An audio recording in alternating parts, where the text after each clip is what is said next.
আলাইকুম ভিউয়ার্স, চলে আসলাম অ্যাক্টিভিটি নিয়ে। এটি হচ্ছে মিয়াকোর একটি মিট গ্রাইন্ডার। দেখতেই পাচ্ছেন এটার ভিতরে ইন্টেরিয়রটি হচ্ছে এরকম, আর এটার ভিতরে খুবই একটি শার্প ব্লেড দেওয়া আছে।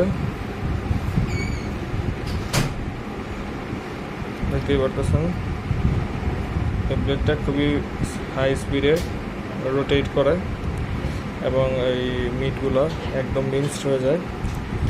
কিছুই না, খুবই সিম্পল, জাস্ট দিবেন আর প্রেস, দিবেন আর প্রেস। কেন প্রেস হচ্ছে ঠিক মতো বসাতে হবে। এই যে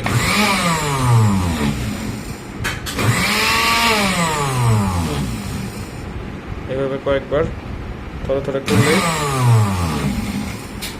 এটা আপনার হয়ে যাবে।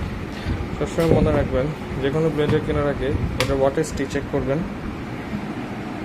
যার ওয়াটেজ যত ভালো তত তার পাওয়ার। Thank you viewers.